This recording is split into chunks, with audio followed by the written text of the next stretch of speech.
Om Swastiastu, Ratu Idadane Pemirsa, Mas Dharma dimanapun berada. Bertemu kembali dengan Titiang Nyoman Murdana dalam channel YouTube Undagi Bali. Nah, kali ini kebetulan saya lagi di kantor, lagi sembahyang ya, habis baturan sembahyang di Plangkiran. Nah, kebetulan sekali hari ini adalah hari Rabu ya. Hari Rabu kalau bahasa Balinya itu Budo, kalau bahasa agamanya itu Budo Klion Pahang. Jadi Budo Klion Pahang itu sering juga disebut Budo Klion Pekat Uakan. Artinya di Budo Klion Pekat Uakan ini rangkaian prosesi Hari Raya Galung itu udah usai seperti itu. Nah, biasanya pada hari ini nyambut penjor seperti itu ya. Nah, jadi yang kita bahas pada hari ini yang saya maksudkan, kebetulan kita sembahyang di kantor ya, tentang Plangkiran. Nah, kebetulan hari ini Budo Klion Pekat Uakan atau Budo Klion Pang Sasih Kaso Nemu Purnamo. Jadi hari ini adalah hari spesial. Nah, jadi kita tim CP Mulia Bali Style sedang prosesi ngelukar atau memperbaharui daksino ya, daksino di Plangkiran. Nah, seperti itu, melukar istilahnya atau memperbaharui yang lama kita perbaharui seperti itu ya. Nah, ini Plangkiran yang saya tunjukkan seperti ini Plangkiran. Jadi saya akan mereview tentang Plangkiran ya. Plangkiran bentuk fisiknya seperti ini, seperti Dwara Padmo, artinya kepala Padmo. Nah, seperti itu. Dwara itu kepala ya. Seperti Dwara Padmo. Nah, kalau posisi Plangkiran ini kalau di kantor ya, di kantor Titiang ini di dinding sebelah timur menghadap ke barat. Nah, seperti itu. Nah, di dinding sebelah timur menghadap ke barat, bisa juga dilingihkan di dinding sebelah utara menghadap ke selatan. Jadi intinya lingihnya itu adalah di luan. Nah, seperti itu, luan daripada posisi kita. Nah, jadi kalau kita mengacu kepada nama Plangkiran itu, Plangkiran berasal dari kata, kalau kita adopsi dari simul alam, dari simul alam ya. Nah, jadi saya menjelaskan dari sini, mungkin dari sana ya, dari sana ya.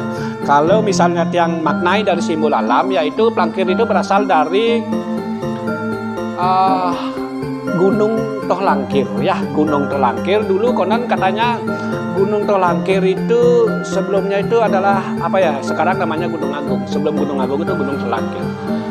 Itu Gunung Tohlangkir namanya dulu konon. Nah, kemudian itu merupakan makna dari simul alam. Kalau dari simul wuku misalnya, wuku itu wuku langkir. Kalau saya hitung sinto lanop ukir kulantir tolu gumurang wariga warigadian dulongi sungsyang dungulan kuningan langkir. Nah, jadi langkir itu dari bagian dari uku ya, uku langkir, sehingga disebut Plangkiran. Kenapa uku langkir itu dipergunakan sebagai nama Plangkir? Karena di uku langkir itu dipercaya merupakan lahirnya putra Betara Siwa yang namanya Sangyang Kumara. Sehingga di Plangkiran itu ada yang melinggih namanya Plangkiran Kumara. Jadi yang melinggih di sana adalah Sangyang Kumara. Itu putra Betara Siwa, di mana putra Betara Siwa yang namanya Sangyang Kumara itu dipercaya untuk ngemban melindungi bayi ketika ibu-ibu melahirkan selama 0 sampai 3 bulan. Nah, seperti itu. Beliau ya Sangyang Kumara ini yang melindungi ya, sehingga itu disebut Plangkiran Kumara. Nah, setelah Plangkiran Kumara itu prosesi itu sudah selesai, berubah Plangkir itu akan diperlino, Plangkir itu berubah akan diganti menjadi Plangkiran Kandopat pastanya, ditaruh di kamar ya. Jadi next akan yang jelaskan itu nama-nama Plangkir ya, khusus yang akan menjelaskan ini di kantor ya. Kalau di kantor ini bisa disum Plangkirannya nggih, ada 2 linggih yang linggihkan di sini. Nah, kalau di kantor ini yang linggihan yang namanya Mebiseke Ampura dalam manifestasi sebagai Rambut Sedana dan juga Dewi Saraswati. Nah, kalau Rambut Sedana itu dipercaya adalah dewanya dewa jinah, dewa uang atau perdagangan ya.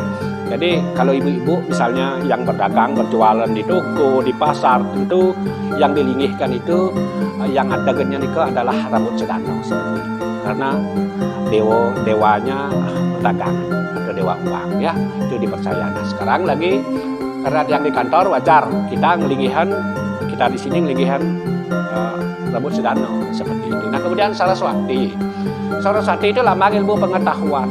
Nah, jadi karena di kantor itu di samping kita menjual barang, kita juga menjual jasa desain seperti itu. Mulia Balai Style ini menjual jasa desain juga.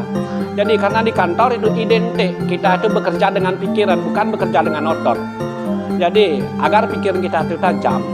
Nah, jadi kita di sini lunas tuntunan, majeng ring ide Dewi Saraswati agar pikiran kita itu tercerahkan, mendapat tuntunan seperti itu. Sehingga kita ngelihat dua di sini yang manifestasinya yaitu Rambut Sedana dan Dewi Saraswati. Nah, seperti ini yang diinginkan di kantor. Nah, kalau misalnya yang contohkan ibu-ibu yang di pasar, tentu yang dilingihkan itu adalah Rambut Sedana. Kalau misalnya di Semer, tentu di Pelangkiran itu yang dilingih adalah Bathara Wisnu seperti itu.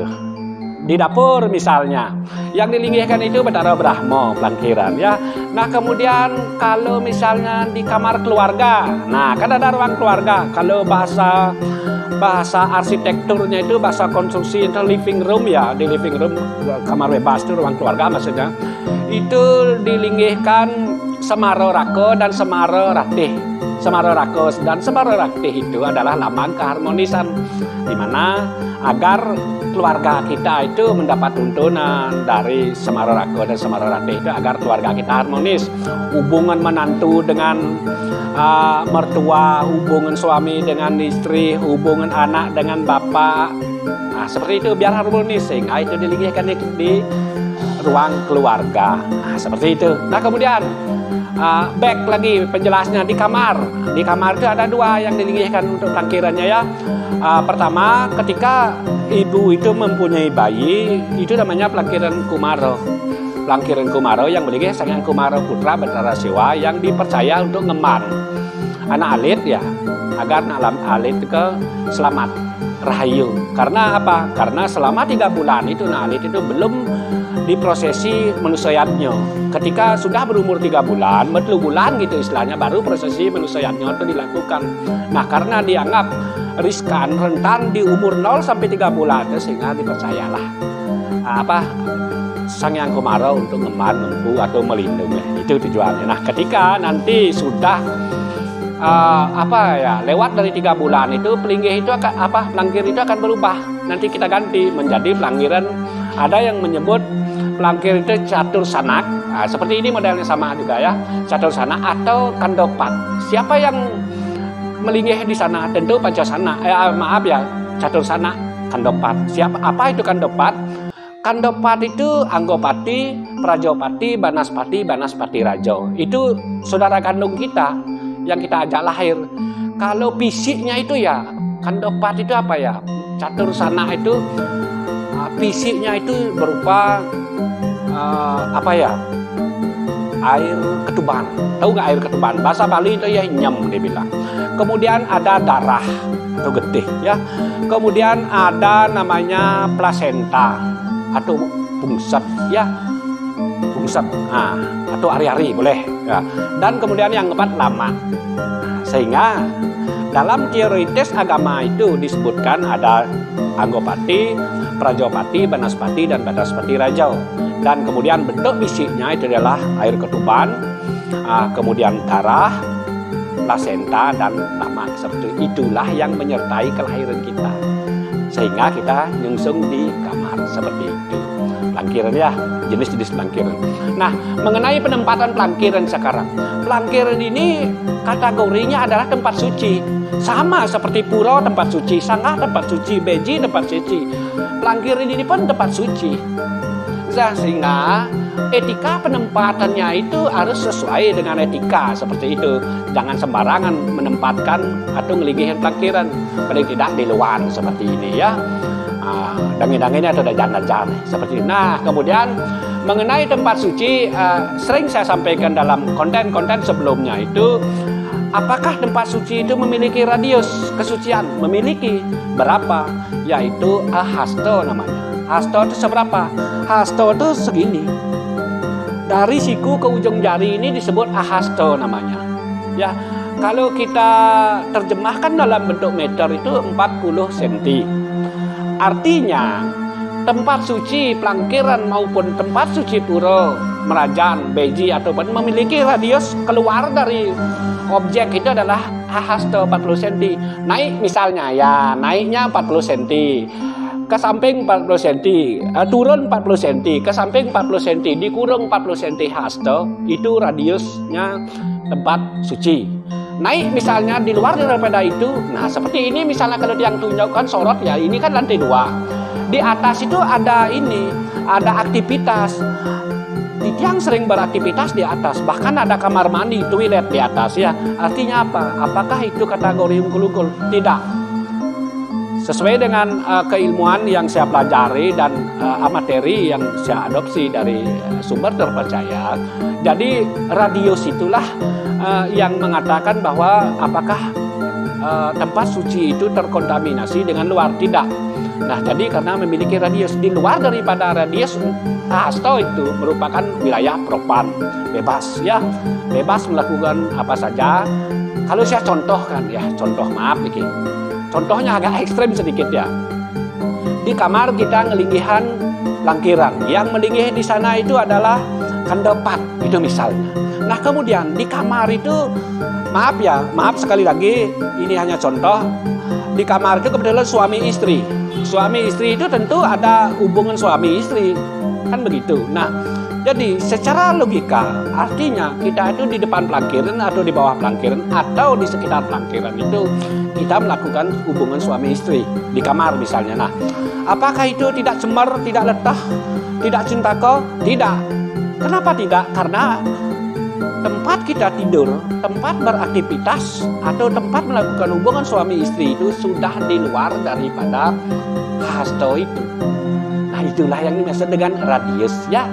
Radius sama aja, ini tempat suci juga, pura tempat suci, beji tempat suci, di luar daripada hasto itu, di luar daripada 40 cm itu ke atas, ke samping, ke bawah, itu wilayah propan namanya. Kita bebas melakukan aktivitas apapun, kita bebas membangun apapun, termasuk toilet di atas ya. Nah itulah fleksibelnya. Paham dulu harus kita ketahui, ilmunya juga harus kita ketahui sehingga kita tidak takut ya. Jadi saya yakin konsep-konsep agama Hindu tidak ada yang sifatnya membahayakan ya. Sepanjang kita ingin belajar tentu kita akan tahu filosofisnya. Jadi semua kebutuhan kita itu pasti akan tidak pernah terabaikan. Bisa, selalu bisa. Seperti itu semeton umat sedharma bisa Tiang sampaikan. Nah tentu saja dalam penyampaian di Tiang ada hal-hal yang kurang berkenan, pemekas kepada para wikan ring senjeroning agama, misalnya Ida Naningsir, Ida Ratu Banda, Ida Pandita Empu, Ida Resi, Bujanggo, Begawang, para wiku, jane jero mangku, siapapun yang ahli dalam ilmu agama, ketika Tiang salah dalam penyampaian ini, Tiang nunas ampura ping banget ya, tapi tetap Tiang lungsur tuntunan agar tutorial saya ini, tutorial Tiang ini bisa bermanfaat bagi yang membutuhkan. Nah seperti itu. Nah jadi ketika semeton umat sedharma tertarik atau ingin mendapatkan notifikasi konten-konten yang berikutnya yang erat sekali hubungannya dengan keagamaan dan juga keundagian ilmu bangunan, silakan subscribe, kemudian tekan loncengnya agar dapat notifikasi. Nah kemudian di subscribe juga dan juga di share, dibagikan. Baik semeton, seperti itu dulu bisa yang sampaikan. Sampai bertemu lagi nanti di konten berikutnya, tentu dengan tema yang lain juga. Saya sinap dengan Pramo Santi. Om Santi, Santi, Santi, Om.